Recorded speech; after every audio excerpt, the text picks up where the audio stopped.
चलिए बड़ी खबर आपको बता दें, जहां जुमे की नमाज को लेकर यूपी में हाई अलर्ट घोषित है। बता दें कि बहराइच में खास तौर पर हाई अलर्ट घोषित किया गया है। साथ ही बहराइच के अलावा कई ऐसे इलाके हैं जहां पर खास नजर रखी जा रही है। बाहरी लोगों की एंट्री पर पूरे तरीके से बैन लगा दिया गया है। लखनऊ से खास तौर पर यहां नजर रखी जा रही है। भारी संख्या में पुलिस फोर्स की तैनाती की गई है। तो बहराइच हिंसा के बाद आज जुमे की नमाज को लेकर खास तौर पर यहां अलर्ट घोषित किया गया है। पुलिस की ओर से मुस्तैदी यहां पर देखी जा रही है। बता दें कि चाहे वो पीएससी के जवान हो, पुलिस प्रशासन हो, आरपीएफ हो, तमाम अलग अलग जवानों की यहां पर तैनाती कर दी गई है। खास तौर पर राजधानी लखनऊ से नजर रखी जा रही है। बहराइच समेत कई जिलों में जुमे की नमाज से पहले अलर्ट घोषित किया जा चुका है। जिले में बाहरी लोगों की एंट्री पर बैन लगा दिया गया है और किसी कारणवश अगर बाहरी लोग जिले में एंट्री करते हैं तो उनकी बाकायदा चेकिंग की जा रही है, जिसके बाद ही उनको प्रवेश करने के लिए दिया जा रहा है। क्योंकि एक तरफ बहराइच हिंसा मामले में कार्रवाई लगातार जारी है और मौके पे लगातार स्थिति को काबू करने की कोशिश भी की जा रही है, लेकिन दूसरी तरफ चूंकि यहाँ पर पुलिस की चौकसी और ज्यादा देखी जा रही है,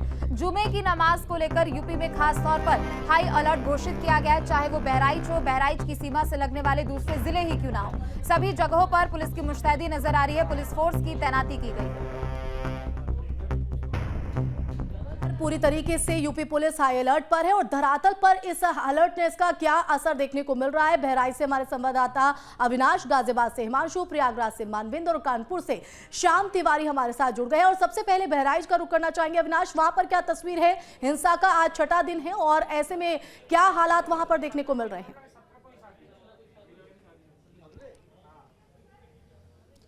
देखिए, बहराइच में हुई हिंसा के बाद जो पुलिस है वो काफ़ी सतर्क है। चूंकि इस वक्त मैं बहराइच के उसी जगह पर मौजूद हूं जहां से इस पूरी हिंसा की शुरुआत हुई थी। ये महाराजगंज कस्बा है जहां के जो आरोपी हैं वो रहने वाले हैं और यहीं पर इसी जगह पर राम गोपाल मिश्रा की गोली मारकर हत्या की गई थी। हालांकि उसके बाद से पूरे इलाके में तनाव है। हालांकि कह सकते हैं कि जो स्थिति है वो शांतिपूर्ण बनी हुई है, लेकिन पुलिस कोई भी रिस्क नहीं लेना चाहती, क्योंकि आपने देखा कि मूर्ति विसर्जन के बाद यहाँ पर किस तरीके से आगजनी हुई थी और उस आगजनी में तमाम जो दुकानें थी उनको जला दिया गया था, गाड़ियों को जलाया गया था। लेकिन उसके बाद से ही बिल्कुल किस तरह का पुलिस का पहरा वहां पर है वो भी जरा दर्शकों को दिखाइएगा अविनाश। वो बिल्कुल आशमा, देखिए मैं तस्वीर दिखा दूं। ये महाराजगंज कस्बे की तस्वीर है और आप देख सकती हैं कि पुलिस ने जगह जगह बैरिकेड लगा रखे हैं और जो भी आने जाने वाले लोग हैं उनकी तलाशी ली जा रही है। बाकायदा उनका आधार कार्ड और उनका आई कार्ड चेक किया जा रहा है। जो सुरक्षा बल हैं, जो पुलिस के अधिकारी हैं, वो मौके पर मौजूद हैं और न सिर्फ यहाँ पर बल्कि पूरे महसी तहसील में जो पुलिसकर्मी हैं लगातार मार्च कर रहे हैं और स्थिति पर नजर बनाए हुए हैं। देखिए, चूंकि कल जो 5 आरोपी हैं इस हिंसा के, उन 5 आरोपियों को गिरफ्तार किया गया है, जिसमें से 2 आरोपी पुलिस मुठभेड़ में घायल हुए हैं और ये सभी 5 आरोपी जो हैं इसी जगह के रहने वाले हैं जहां पर मैं मौजूद हूं। आप सामने आशमा घर देख सकती हैं। दरअसल ये वही घर है जो सरफराज का घर है, जो मुख्य आरोपी सरफराज है और अब्दुल हमीद, जहां पर जिस घर के अंदर राम गोपाल मिश्रा की गोली मारी गई थी और यहीं पर राम गोपाल मिश्रा की गोली मारकर हत्या की गई थी। चूंकि इस घर का वीडियो सोशल मीडिया पर भी तेजी के साथ वायरल हुआ था, तो यहां पर कह सकते हैं कि जो सारी दुकानें हैं, जो पूरा बाजार है, जो पूरी मार्केट है, वो फिलहाल बंद है। चूंकि हिंसा के बाद से ही इस पूरी जगह को बंद कर दिया गया था और पुलिस ने लोगों से अपील की थी कि जब तक स्थिति सामान्य ना हो जाए तब तक लोग अपने घरों से बाहर ना निकलें, जब तक बहुत ज़रूरी ना हो। अब तस्वीर देखिए कि जो तमाम दुकानें हैं वो बंद हैं। यहाँ पर सिर्फ आपको जो सुरक्षा बल हैं, जो पुलिसकर्मी हैं, उनकी चहलकदमी यहाँ पर देखने को मिलेगी।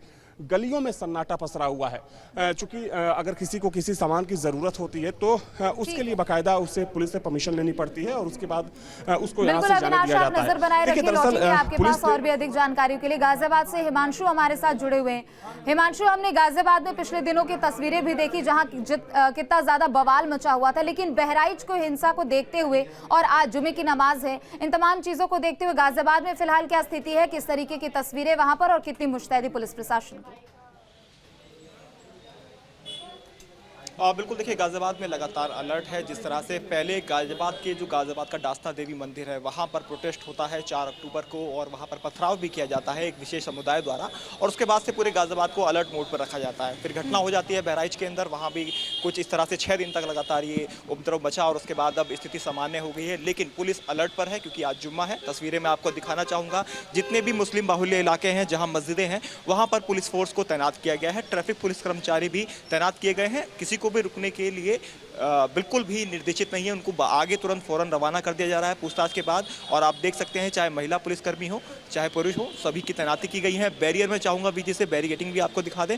बैरियर लगाए गए हैं ताकि जो लोग हैं वो एकजुट ना हो सके, तो बैरियर भी यहाँ पर लगाए हुए हैं। तो गाजियाबाद के बहुत से ऐसे मुस्लिम बाहुल्य इलाके हैं जहाँ पर PAC force, RAF force deploy किया गया है, क्योंकि जुमे की नमाज को देखते हुए 12:30 से लेकर 2 बजे तक नमाज पढ़ाई जानी है। और एक साथ जो बड़ी ईदगाह है वहाँ पर नमाज पढ़ने की परमिशन नहीं है, उसमें टुकड़ियों में यानी अलग अलग समय के अंदर नमाज अदा की जाएगी। ये दिशा निर्देश गाजियाबाद पुलिस कमिश्नरेट द्वारा जारी किया गया है। साथ ही पीस कमेटी की मीटिंग भी बुलाई गई और ये कहा गया कि आपसी सौहार्द बनाए रखें।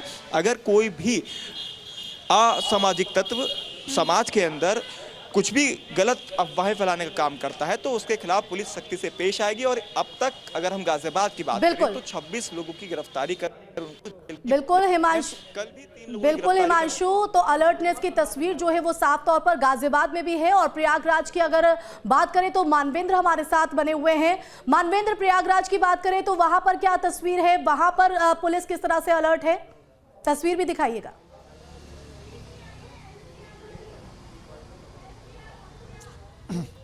जी देखिए, बिल्कुल पुलिस अलर्ट है। और जिस तरह से जो तस्वीर सामने आई थी जिस तरह से बहराइच की, उसके बाद से आज चूँकि जुमा है तो तमाम जो मस्जिद हैं जहाँ पर मिश्रित आबादी है वहाँ पर विशेष सतर्कता रखी जा रही है। और अगर शिया जामा मस्जिद की बात कर लें, सुन्नी जामा मस्जिद की बात कर लें तो वहाँ पे जो फोर्स है उसकी तैनाती की गई है। और लगातार जो तमाम बाज़ार हैं, हम आपको तस्वीर दिखाते हैं बाज़ारों की, तो यहाँ पर भी जिस तरह से भीड़ भाड़ है उसके बाद पुलिस और की गश्ती बढ़ाई गई है। तो तमाम ऐसे इलाके हैं जहाँ पर सबसे अधिक जो सतर्कता है वो ऐसे इलाकों में रखी जा रही है जहाँ पर आबादी, हिंदू मुस्लिम आबादी मिश्रित आबादी है। जो मस्जिद जहाँ पर हैं, जो प्रमुख मस्जिदें हैं शहर की, जहाँ पर ज़्यादा लोग जुमे की नमाज के समय जुटते हैं, तो ऐसे जगहों पर नज़र रखी जा रही है। LIU इंटेलिजेंस को अलर्ट किया गया है। इसके अलावा जो है तमाम जो अधिकारी हैं, जो बड़े अधिकारी हैं कमिश्नरेट के, वो मौके पर पहुंच करके हालात का जायज़ा भी ले रहे हैं। तो प्रयागराज में भी सतर्कता देखने को मिल रही है। और लगातार जिस तरह की तस्वीर सामने आई थी उसके बाद सतर्कता जो है उसको बढ़ाया गया है और लोगों को कहा गया है कि वो लोग शांति बनाए रखें और किसी भी हालत में माहौल खराब ना होने पाए। बिल्कुल मानवेंद्र, आप बने रहे, लौटेंगे आपके पास और भी अधिक जानकारियों के लिए। कानपुर से श्याम तिवारी हमारे साथ जुड़े हुए हैं। श्याम, किस तरीके की तस्वीरें कानपुर से देखने को मिल रही है, चूंकि राजधानी लखनऊ से सटा हुआ ये इलाका है और खास तौर पर इस पूरे जुमे की नमाज को लेकर जिले भर से अगर देखा जाए तो राजधानी लखनऊ से यहाँ नजर खास तौर पर रखी जा रही है। कानपुर में क्या खास यहाँ पर तैयारी है और पुलिस प्रशासन की कितनी मुस्तैदी है यहाँ पर?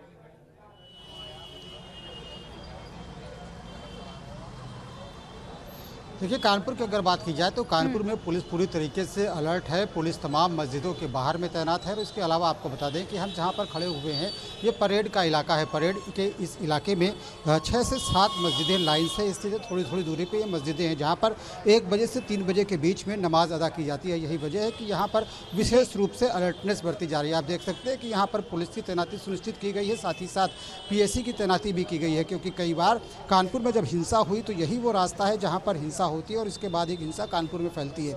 यही वजह है कि यहाँ पर विशेष तौर पर अलर्टनेस बरती जाती है। आप देख सकते हैं कि जो PSC के जवान हैं वो भी ट्रक से उतर रहे हैं और यहाँ पर उनकी तैनाती सुनिश्चित की जाएगी, क्योंकि 1:30 बजे से नमाज होती है। और इसके अलावा तमाम जो LIU का तंत्र है पुलिस का वो भी एक्टिव है। जो सोशल मीडिया है उस पर भी निगरानी रखी जा रही है। कोई भी इस तरीके का मैसेज अगर कोई वायरल करता है, कोई सिंपैथी जताता है हिंसा जिन लोगों ने हिंसा की है उसके साथ, तो ऐसे लोगों पर नज़र रखी जा रही है। और क्योंकि किसी तरीके का कोई प्रदर्शन संभावित है, हो सकता है कोई प्रदर्शन यहाँ पर कर दिया जाए, इसको लेकर के लगातार पुलिस अलर्ट है। तमाम जगहों पर CCTV कैमरों से भी निगाह रखी जा रही है। आप देख सकते हैं कि चौराहा है, यहाँ पर जो CCTV कैमरे इनका जो एक्सेस है पुलिस के पास, उस पर लगातार मॉनिटर किया जा रहा है कि कोई भी संदिग्ध व्यक्ति अगर दिखाई पड़ता है तो उसके ऊपर कार्रवाई की जाए। इसके अलावा आपको बता दें कि थोड़ी देर पहले ड्रोन को भी चलाया गया था। ड्रोन के जरिए देखा जा रहा था कि आसपास जो मस्जिदें हैं उनके जो छत हैं उन पर किसी तरीके से पत्थर या कोई दूसरा सामान ऐसे तो नहीं रखे गए जिससे बिल्कुल श्याम, यानी कुल मिलाकर जमीन के साथ साथ यहाँ आसमान से भी निगरानी रखी जा रही है। पुलिस प्रशासन की मुस्तैदी है तो दूसरी तरफ ड्रोन कैमरे से भी निगरानी रखी जा रही है। न्यूज नेशन अब व्हाट्सएप पर खबरों की ताजा अपडेट के लिए न्यूज नेशन के इस QR कोड को स्कैन करें।